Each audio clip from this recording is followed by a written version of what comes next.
Parler du corps dans l'architecture, c'est immédiatement penser la singularité de l'architecture par rapport aux autres types d'art. Donc, dans cette intervention, je vais essayer assez brièvement de mettre en avant les liens que je dirais essentiels entre le corps et l'architecture, étant donné qu'à mon avis, la question du corps est un moyen de rejoindre ou de décrire ce qui fait la singularité de l'architecture par rapport aux autres types d'art.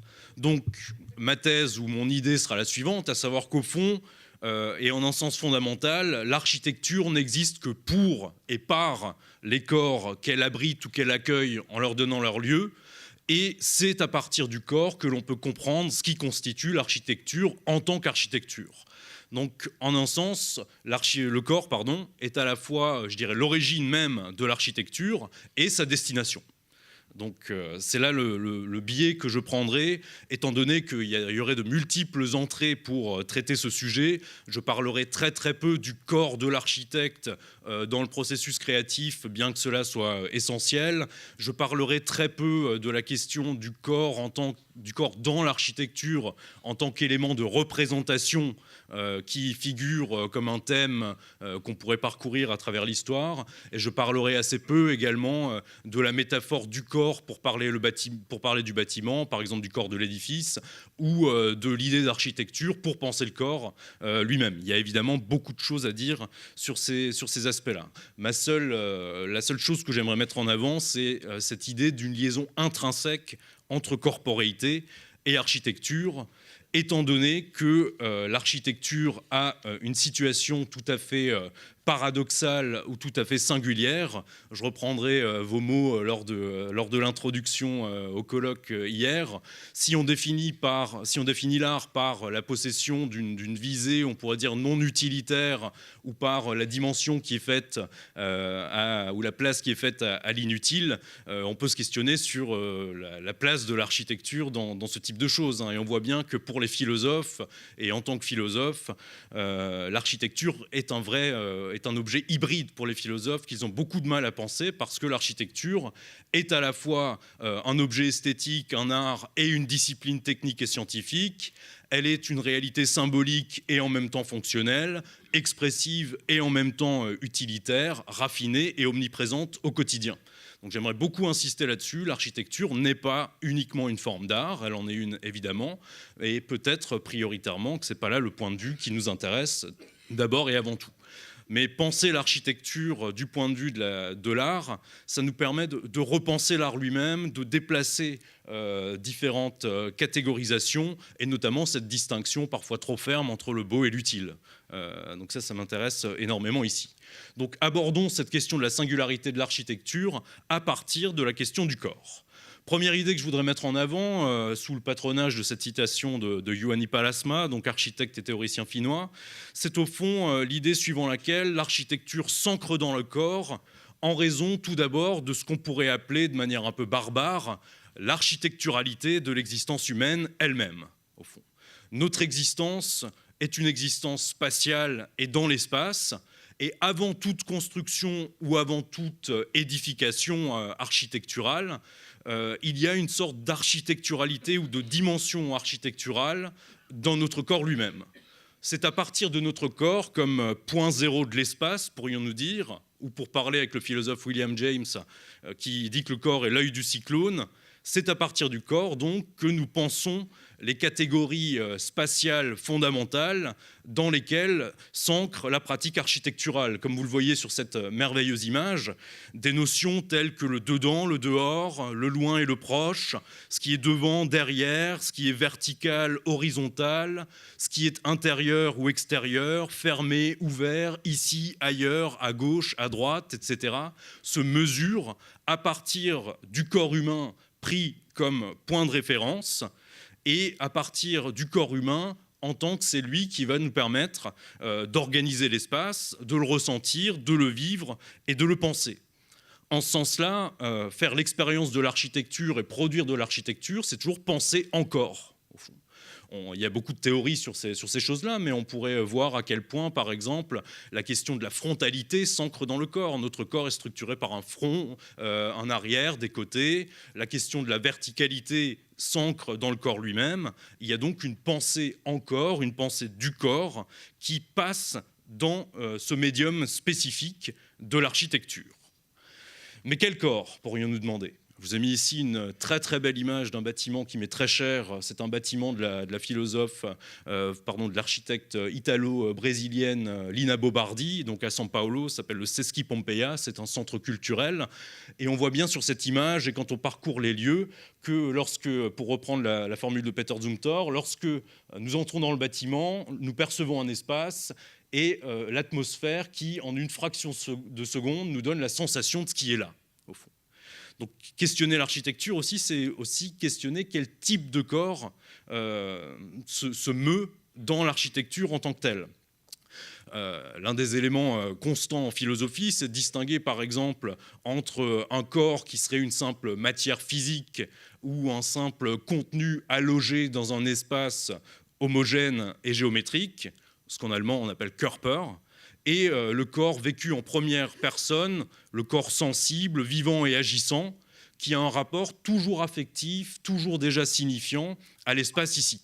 Donc on distingue souvent généralement entre le corps-objet, qu'on va aborder d'un point de vue extérieur à la première personne elle-même, et le corps-sujet, qui est un corps de chair, qui est le corrélat d'un espace ici qui est vécu de manière tout à fait charnelle.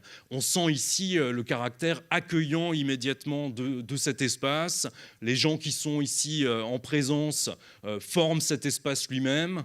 Et faire de l'architecture, c'est en un sens, je dirais, aménager des espaces et des espaces atmosphériques qui peuvent servir de décor à la vie ordinaire et aux scènes de l'existence la plus quotidienne ici, avec des matériaux qui sont des matériaux parfois non objectaux ici. L'architecte travaille sur le son, la lumière évidemment, les tonalités, certes les objets, mais il y a ici toute une dimension de l'architecture qui est une architecture des lieux pour permettre une architecture décor, dirais-je.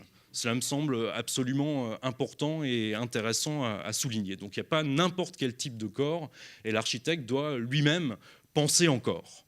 C'est ce qu'on peut voir de manière très belle ici dans cette merveilleuse photo de Le Corbusier dans son cabanon de Roquebrune-Cap-Martin et dans ces citations de Peter Zumthor qui montrent à quel point lui-même, pour créer, finalement rentre dans son propre corps et l'interroge dans les dimensions ici biographiques, de la mémoire, du rêve et des sensations corporelles en tant que telles. Je ne vais pas ici détailler les citations, je vous les laisse découvrir par là, mais cela m'invite à mettre en avant ce qui avait été discuté hier également, c'est-à-dire que la séparation funeste entre un corps et un esprit, même si elle a une certaine forme de légitimité, nous empêcherait de voir ici que ce qui est désigné par le corps, c'est aussi les rêves, ce sont aussi la mémoire, ce sont aussi quelque chose d'entièrement spiritualisé au départ, ce que le philosophe John Dewey appelle un corps-esprit, par exemple. On avait le corps et âme hier,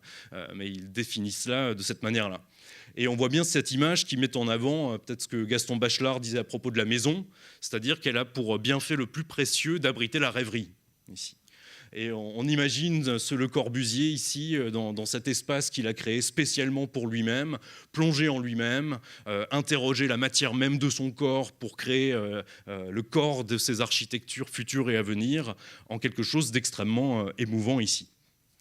Alors, prochaine image, c'est donc à partir du corps que nous mesurons l'espace et que nous lui donnons naissance. Je vous ai mis une autre citation de Juhani Pallasmaa avec une très très belle image d'aire de jeu conçue par l'architecte hollandais Aldo van Eyck, les playgrounds ici. Donc il dit la chose suivante: mon corps est confronté à la ville, mes jambes mesurent la longueur de l'arcade et la largeur de la place. Inconsciemment, mon regard projette mon corps sur la façade de la cathédrale pour y parcourir moulures et contours et ressentir les dimensions des creux et des reliefs. Il s'appuie de tout son poids contre la masse du portail et ma main saisit la poignée tandis que je pénètre dans le vide obscur. Je suis dans la cité existe dans mon expérience corporelle. La cité et mon corps se complètent l'un l'autre et se définissent l'un par l'autre. J'habite la cité et la cité habite en moi. Cela me semble absolument essentiel parce que je pense qu'on ne peut pas penser l'architecture autrement que par ses usages, par et pour des corps, au fond. Contrairement aux autres formes artistiques, l'architecture est un art qui est essentiellement utilitaire ou fonctionnel et cela ne diminue en rien sa qualité artistique, au fond. Une œuvre architecturale est d'autant plus belle qu'elle est plus utile, d'autant plus utile qu'elle est plus belle, pourrions-nous dire ici. Ça déplace nos catégories entre le caractère utilitaire ou non d'une architecture en tant que telle. Je vous donne une autre image. Ici, toujours d'Aldo Van Eyck dans un orphelinat qu'il a construit, et mise en regard de cette citation de Peter Zumthor. Et l'architecture est faite pour notre usage, ce n'est pas un art libre, c'est la plus haute mission de l'architecture que d'être un art appliqué. Je pense que cela, il faut le maintenir avec grande force. Pour moi, la plus belle définition de l'architecture a été donnée par Auguste Perret, qui était le maître de Le Corbusier, et qui la définissait de la manière suivante: l'architecture, c'est l'art de faire chanter le point d'appui. Je trouve ça vraiment merveilleux, et cette image l'illustre très bien, c'est-à-dire comment, au même moment, on solutionne un problème technique. Il faut un poteau pour faire tenir, et on crée un espace qui est foncièrement poétique, parce que le tracé extrêmement habile de ce cercle permet quelque chose à ces enfants qui courent autour, qui s'amusent, qui jouent, etc., et qui en même temps un objet esthétique extrêmement beau. Donc l'architecture est toujours cette articulation entre l'esthétique et le technique, les motifs et l'artistique, et également l'ordinaire. C'est un des arts qui nous invite toujours à l'action. Et autre point qu'il faut mettre en avant ici, donc là je vous ai mis d'autres, donc il faut penser l'architecture dans le quotidien par ses usages, pour et par décor. Il y a ici des images tout à fait merveilleuses des enfants sur le toit de l'unité d'habitation de Le Corbusier à Marseille, mais je trouve qu'il y a là l'expression, vous voyez, on ne voit pas tant que ça le bâtiment, mais dans son oubli même, il y a là quelque chose qui donne la mesure de tout ce qu'une architecture peut faire dans sa force et dans sa beauté, ici. Donc, un art qui est un art de l'aménagement des espaces ordinaires et quotidiens, qui est évidemment source d'une délectation esthétique pour nombre d'entre nous, mais également du fait de son rapport au corps. Si l'architecture est un art de l'espace, elle est également, de manière tout à fait essentielle, et cela est souvent souligné, mais il faut le rappeler, un art du temps. Je vous donne ici une très belle citation assez célèbre de Le Corbusier. « L'architecture se marche, se parcourt et n'est point, comme selon certains enseignements, cette illustration toute graphique, organisée autour d'un point central abstrait qui se prétendrait homme, un homme chimérique, muni d'un œil de mouche et dont la vision serait simultanément circulaire. Cet homme n'existe pas, et c'est par cette confusion que la période classique amorça le naufrage de l'architecture. » Donc cela, il faut, on le voit bien encore dans ces photos des aménagements de Van Eyck, il faut mettre en avant que si l'architecture a un lien essentiel avec le corps, c'est également parce que, comme vous le disiez, on n'est pas face à une architecture dans une position contemplative en tant que telle. Si l'architecture doit avant tout servir nos usages, on entre dans le bâtiment, l'architecture est un art qui possède un espace intérieur, qui crée des sortes de vides et de creux extrêmement importants. Nous avons un rapport tactile et pas uniquement visuel à l'architecture. Pour ça, ce n'est pas un art visuel. Je pense qu'on ne peut pas le définir ainsi sans le réduire. Et c'est pour des raisons essentielles. Nous n'avons jamais affaire à un bâtiment dans sa totalité, au fond. Si vous voulez vous faire une image du bâtiment dans lequel nous sommes, il faut le parcourir, en avoir l'expérience en première personne. On n'a jamais une vision synoptique ou synchronique de la totalité d'un bâtiment. Il y a une expérience temporelle fondamentale qui fait qu'une architecture n'existe que dans et par le parcours et la promenade de ses usagers en son sein. Donc c'était mon deuxième point. Certes, le corps peut être l'origine de l'architecture, mais bien plus encore, le bâtiment n'existe au sens strict que dans et par l'expérience des corps qui en usent, au fond. Ça me semble tout à fait important à souligner ici. Donc, à partir de tout cela, si l'architecture peut être vue certes comme un art, mais un art singulier qui est toujours en même temps une mise en forme des espaces les plus quotidiens pour et par des corps, j'aimerais insister sur la dimension sociale de cet art ou de cette discipline. Dans sa dimension la plus fondamentale, l'architecture, pour moi, est d'abord et avant tout une discipline éthique et sociale. C'était également ce que pensait Le Corbusier ici. Et sa mission principale vise à la mise en forme des environnements quotidiens et sociaux les plus ordinaires. J'en ai assez d'entendre les discours sur l'architecture qui la réduisent soit à un objet purement esthétique, soit à une discipline technique et fonctionnelle. On aménage des espaces, on organise des fonctions sociales, etc. L'architecture engage toujours une certaine conception de l'homme, de sa nature, de ses besoins, de son rapport au monde. Elle est toujours une certaine philosophie éthique et spatiale, d'autant plus importante que, au fond, c'est l'art le plus omniprésent dans nos vies, et d'une omniprésence qui conduit la plupart du temps à ignorer ou à ne plus faire attention à sa présence même, au fond. Qu'il s'agit des espaces, des villes dans lesquelles nous habitons, des espaces intimes dans lesquels se déroulent nos existences ordinaires, l'architecture est toujours, j'adopterai cette belle définition d'Aldo Rossi, le théâtre dans lequel se déroulent nos vies, la patrie artificielle des hommes, ou cet élément premier sur lequel se greffe la vie. Donc, pour moi, toute la question aujourd'hui qui doit être embrassée par la réflexion sur l'architecture, face à ces images tout à fait terrifiantes, mais je travaille beaucoup, par exemple, sur l'inflation du mobilier anti-SDF dans nos villes, etc. La question importante, c'est que faisons-nous des corps de l'architecture ? Que faisons-nous aujourd'hui des corps dans et par l'architecture ? Cela me semble absolument essentiel au-delà de la réflexion sur la dimension artistique de cet art. Je vous remercie. Je vais quand même juste mettre ma conclusion, qui est un petit hommage à Churchill. Nous commençons par former nos bâtiments, après ils nous forment.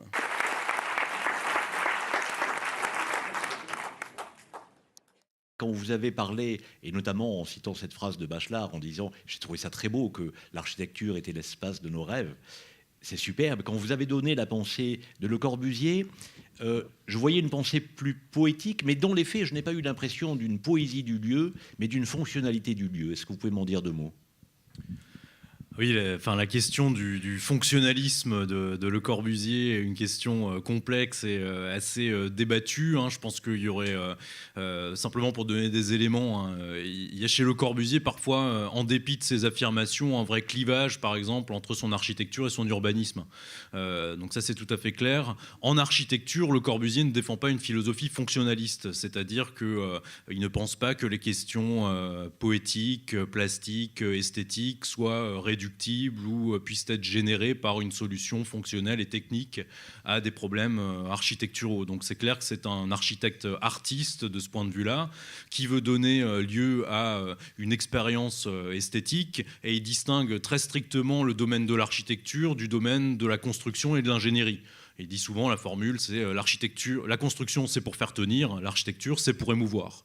Ce qui conduit parfois à considérer ce qui va contre votre sentiment, mais le sentiment que je partage ici, à savoir qu'il privilégierait, lui, qui serait un architecte formaliste, qui privilégierait les questions formelles sur les questions proprement architecturales et utilitaires en tant que telles.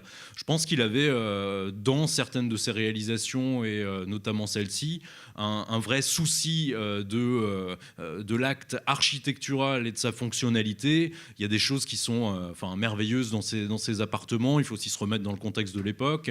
Mais j'en parlais hier soir aussi à table. Par exemple, quand on regarde, la plupart des appartements sont sur 2 niveaux. Et dans les escaliers, c'est une habitante qui m'a montré ça, parce qu'on ne le dit pas, il y a des sortes de rainures ou de creux. Et c'était fait pour que les enfants puissent s'agripper aux marches d'escalier et monter en tant que tel. On voit bien que l'usage du modulor permet aussi parfois une adaptation au corps qui est tout à fait intéressante.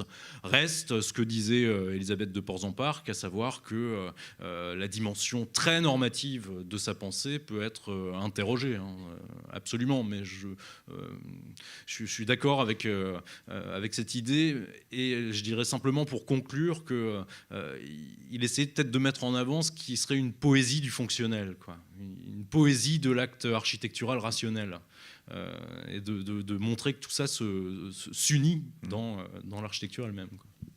Il faudra que j'y retourne chez eux pour analyser ce sentiment. En tout cas, merci beaucoup, Michael Labbé, de nous avoir... Pardon, il y a un doigt qui se lève. Vous avez, lors de votre réflexion, rappelé que l'architecture ne devait être pensée qu'en rapport avec le corps. Bon nombre d'architectes comme Roland Castro, comme Jacques Ferrier, ne s'imaginaient pas construire un bâtiment, Roland Castro, sans s'imaginer faire l'amour à une femme. Jacques Ferrier, quand il a construit le bâtiment à Shanghai, a repris les 5 sens du corps. Mais, enfin, je reprends aussi l'architecte qui vient de dire que l'architecture doit être amoureuse des gens. Mais ma question est la suivante. Est-ce que l'architecte a toujours pensé... est-ce que l'architecture a toujours été pensée pour ramener l'individu au sens positif du terme dans son espace, ou là, parfois, l'architecture l'a parfois écrasé? Oui, ben, bien entendu, hein, ça sert enfin, on peut avoir ce rapport en quelque sorte, je dirais, intrinsèque entre l'espace et les corps et le type d'individu qui peut être formé par là, peut servir des finalités très, très différentes. Hein. On parlait hier du fait qu'il y a une production des corps, et c'est vrai que l'espace et l'architecture sont un moyen extrêmement important pour produire des types de corps, pour le meilleur et pour le pire, pour les discipliner, les contrôler, les dresser, les normaliser, tout autant que pour chercher à les élever, etc. Ça se fait toujours, évidemment, au nom de l'amour. Hein. Ça, c'est tout à fait évident. Mais il est clair que voilà, le bâtiment lui-même, à la fois par ses espaces, va impliquer certains types d'activités, de temporalité, permettre des choses. Par sa dimension symbolique, peut jouer une sorte d'édification ou de rôle éthique et moral. Ça, Le Corbusier était tout à fait convaincu lui-même. Et n'oublions jamais que toutes les tentatives utopiques, toutes les tentatives de réforme sociale, toutes les manières d'essayer d'imaginer une autre vie ou un autre modèle social se formule toujours dans d'autres espaces. Enfin, c'est vraiment impressionnant à quel point l'utopie se figure spatialement et par des types d'architecture. Donc, bien évidemment, il y a des actions dans les deux sens ici, hein, dans les deux finalités. Et ce qui est plus complexe, c'est que la question, c'est de savoir que même le fait d'imaginer un modèle spatial qui se voudrait réellement libérateur et émancipateur pour créer un autre type d'homme peut conduire à des effets entièrement normalisateurs et complètement négatifs. Donc ce que disait Elisabeth de Portzamparc sur la question de la flexibilité est tout à fait peut-être importante ici. Hein, tout à fait. Merci beaucoup, Michael Labbé. Merci à vous.